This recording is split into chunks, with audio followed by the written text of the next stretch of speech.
दोस्तों, आज की वीडियो में बात करेंगे रीजनिंग के महत्वपूर्ण प्रश्नों की, उन प्रश्नों की बात करेंगे जो बार बार परीक्षाओं में रिपीट होते हैं। तो चलिए स्टार्ट करते हैं दोस्तों। पहला प्रश्न है आपका, 5 + 7 = 21 है एवं 9 + 4 = 31 है, तो 7 + 9 बराबर क्या होगा। ठीक है दोस्तों, आपको क्या करना है, 5 + 7 = 21 लाना है। देखिए दोस्तों, यहां पर आप कहेंगे सर प्लस का साइन है, तो हम यहां पर प्लस करने से हमारा 21 तो नहीं आएगा। आपको मालूम है कि 5 और 7 21 नहीं होता, लेकिन फिर भी अपने तरफ से कोई लॉजिक लगाइए, चाहे प्लस कीजिए, माइनस कीजिए, डिवाइड कीजिए, कुछ भी करके आपको 21 लेकर के आना है। अगर आप नहीं लेकर आ पाए तो आप प्रश्न में नंबर नहीं ला सकते। ठीक है, अब देखिए कैसे आपका दिमाग काम करेगा, वो मैं आपको बता देता हूं। 5 और 7 को आप जोड़ दीजिए, 5 और 7 को आप जोड़ेंगे कितना हो जाएगा, 12। आपको चाहिए 21, क्योंकि 21 के बराबर जो दे रखा है 21 चाहिए। तो अगर इस 12 को आप पलट देंगे, 12 को पलट देंगे दोस्तों, तो 21 ही तो होता है, तो आपको 21 इस तरीके से मिलेगा यहां पर। उसी तरीके से आपको क्या दे रखा है, 9 + 4 बराबर कितना होना चाहिए, 31। हमने जो लॉजिक यहां पर लिया है वही यहां पर लगाएंगे, अलग अलग लॉजिक नहीं लगा सकते, एक ही लॉजिक लगा सकते हैं। तो मैंने क्या किया, इन दोनों को जोड़ के पलट दिया। तो यहां भी क्या करूंगा, दोनों को जोड़ के पलट देंगे। 9 और 4 कितना होता है, 13। ठीक है, यहां 12 आया था, 12 को पलटा 21 आया, यहां 13 आया, तो 13 को पलटूंगा, क्या आ जाएगा, 31 आ जाएगा कि नहीं आ जाएगा। तो यहां पर 31 ही तो दे रखा है। वही लॉजिक आप यहां लगा दीजिए। 7 + 9 बराबर क्या आएगा, नहीं मालूम, कोई बात नहीं, दोनों को जोड़ दीजिए। 9 और 7 कितना हो जाएगा दोस्तों, जोड़ने पर 9 और 7 हो जाएगा आपका 16। ठीक है, और जब इसे आप पलट के लिखेंगे तो ये कितना हो जाएगा, 16 को पलटेंगे तो 61 हो जाएगा। 61 ही आपके प्रश्न का सही आंसर है। किस ऑप्शन में दे रखा है, पहले ऑप्शन में आपका 61 दे रखा है। ये आपके क्वेश्चन का बिल्कुल सही आंसर हो जाएगा। उम्मीद करता हूं सभी के समझ में प्रश्न अच्छे तरीके से आ गया होगा। अब देखेंगे अगला प्रश्न।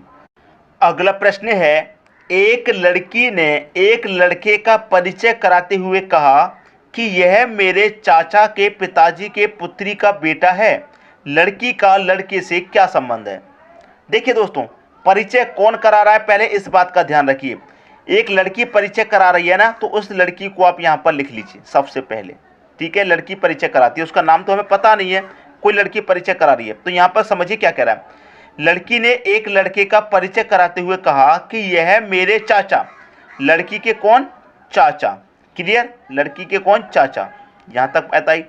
चाचा के पिताजी, चाचा के भी कौन, पिताजी, चाचा के भी पिता, पिताजी के पुत्री का बेटा है। पिताजी के कौन, पुत्री, पिताजी की कौन होगी, पुत्री का कौन है, बेटा है, पुत्री का बेटा है। पुत्री का कौन है दोस्तों, बेटा है। ठीक है, पुत्री का बेटा है। लड़की का लड़के से क्या संबंध है, इस लड़की का इस लड़के से क्या संबंध है, वो आप बता दीजिए। देखिए अब यहां पर मैं आराम से बता सकता हूं। लड़की के चाचा, चाचा के पिता, पिता की पुत्री। देखिए यहां पर पिता का ये बेटा हो गया, पिता की ये भी बेटी हो गई, तो ये दोनों आपस में कौन हो गए, चाचा है। ये इसकी बुआ हो जाएगी कि नहीं हो जाएगी लड़की की, क्योंकि चाचा की बहन है। समझ में आई बात। देखिए पिता का ये बेटा हुआ, पिता की ये बेटी हुई, तो ये दोनों कौन हुए, आपस में भाई बहन हुई कि नहीं हुई। और चाचा की बहन कौन लगेगी, इस लड़की की बुआ लगेगी कि नहीं लगेगी। और बुआ का बेटा कौन लगेगा, भाई लड़की की बुआ का बेटा कौन लगेगा, भाई लगेगा कि नहीं लगेगा, भाई लगेगा दोस्तों। ये आपका संबंध आ गया, क्या संबंध है, भाई का संबंध है। कहां दे रखा है, पहले ऑप्शन में दे रखा है। ये आपके क्वेश्चन का बिल्कुल सही आंसर आ जाएगा। सबकी समझ में दोस्तों प्रश्न बहुत अच्छे से आ गया होगा। अब देखेंगे अगला प्रश्न। अगला प्रश्न है, दिए गए विकल्पों में से विषम शब्द चुनिए।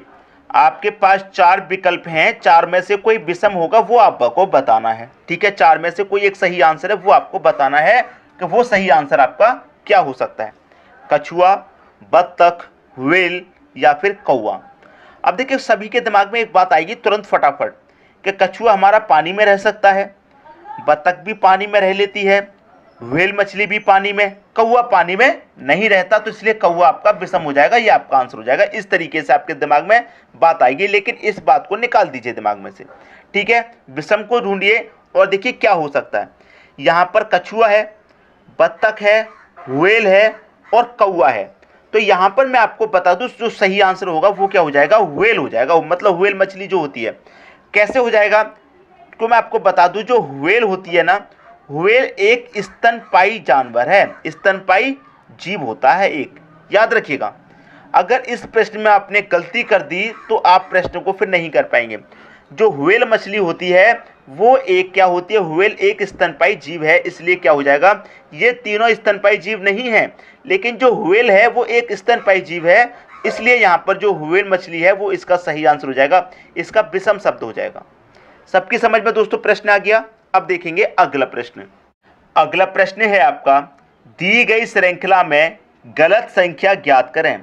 आपको एक श्रृंखला दी गई है, एक सीरीज दी गई है, इसमें आपको गलत संख्या पता करनी है कि कौन सी संख्या गलत होगी।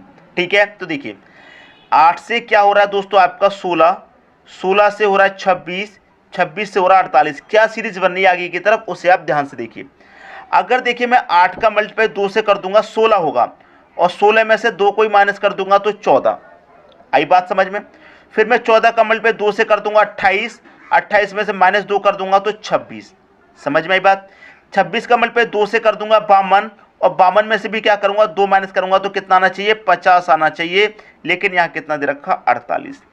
अगर यहाँ पर 50 होता तो क्या आगे भी यही लॉजिक लगता, देख लेते हैं। ठीक है, अगर यहाँ 50 होता तो 50 का मल्टीप्लाई 2 से करेंगे 100, और 100 में से माइनस 2 करेंगे 98 हो जाएगा, तो बिल्कुल यही लॉजिक लगता। तो यहाँ पर जो 48 है ये गलत संख्या है, गलत संख्या तो पूछ रहा है, तो यहाँ पर जो 48 है ये आपकी गलत संख्या हो जाएगी। क्लियर दोस्तों, गलत संख्या हो जाएगी 48। यहाँ कितना आना चाहिए था, 50 आना चाहिए लॉजिक के अनुसार, लेकिन यहाँ 48 दे रखा है, तो 48 आपके प्रश्न का सही आंसर हो जाएगा। यही आपकी दोस्तों गलत संख्या हो जाएगी। उम्मीद करता हूं सबकी समझ में प्रश्न अच्छे तरीके से आ गया होगा। अब देखेंगे अगला प्रश्न। अगला प्रश्न है, देखिए दोस्तों इस प्रश्न की हम बात करेंगे, 3 into 3 का सिमेट्री है और क्वेश्चन मार्क दे रखा है यहाँ पर। ठीक है, हमको दोस्तों इस प्रश्न में एक हिंट देखनी होती है कि बड़ी संख्या किधर दी गई है। तो बड़ी संख्या यहाँ पर 21 है, आप ऐसे चलेंगे तो बड़ी संख्या यहाँ पर 21, ऐसे चलेंगे तो बड़ी संख्या यहाँ पर 25। तो इसका मतलब क्या होता है, एक हमको हिंट मिल जाती है कि जिधर बड़ी संख्या होती है हमको प्रश्न उस तरफ सॉल्व करना है। तो हमें क्या करना है, इधर बड़ी संख्या है तो प्रश्न को इस तरफ सॉल्व करेंगे। तो 8 और 3 से हमें क्या बनाना है, 21 बनाना है। क्लियर बात है यहाँ तक। तो 8 और 3 से मैं 21 कैसे बना सकता हूँ, अगर मैं जोड़ूंगा तो 21 तो नहीं बनेगा, तो मल्टीप्लाई करके देख लेते हैं। तो 8 का मल्टीप्लाई 3 से करूंगा, क्या करूंगा मल्टीप्लाई, 8 त्रिका कितना हो जाएगा 24 हो जाएगा, और लेकिन हमको चाहिए 21। तो ये जो 3 है, 3 से मल्टीप्लाई किया है, 3 कोई माइनस कर देंगे तो 24 में से 3 जाएगा 21 मिलेगा। इस बीच वाली संख्या को मैंने माइनस कर दिया। वही यहाँ पर कीजिए, इन दोनों का मल्टीप्लाई 6 25 कितना हो जाएगा 30 हो जाएगा। यहाँ इस बीच वाली संख्या को माइनस किया, यहाँ भी इस बीच वाली संख्या को माइनस कर दीजिए 5 को, तो 30 में से 5 जाएगा कितना 25 आ जाएगा, जो कि यहाँ पर दे रखा है। वही यहाँ पर कीजिए, दोनों का मल्टीप्लाई कीजिए, 12 दूनी का कितना हो जाएगा 24 हो जाएगा। बीच वाली संख्या को यहाँ माइनस किया, यहाँ भी, तो यहाँ भी माइनस कर देंगे 2 को, 24 में से 2 जाएगा कितना आ जाएगा 22 आ जाएगा। 22 किस ऑप्शन में है, ये देखिए 22 दे रखा आपके सी ऑप्शन में। तो ये आपके प्रश्न का बिल्कुल सही आंसर हो जाएगा 22। उम्मीद करता हूं सभी की समझ में प्रश्न बहुत ही अच्छे तरीके से आ गया होगा, किसी को भी प्रश्न में कोई भी डाउट नहीं होगा। वीडियो पसंद आया लाइक करें, दोस्तों में शेयर करें। चैनल को अगर आपने अभी तक सब्सक्राइब नहीं किया है तो सब्सक्राइब करके बेल आइकन का बटन दबा दीजिए, ताकि इसी तरह के वीडियो का नोटिफिकेशन आपको सबसे पहले मिल पाए। ठीक है दोस्तों, वीडियो देखने के लिए आपका बहुत बहुत धन्यवाद।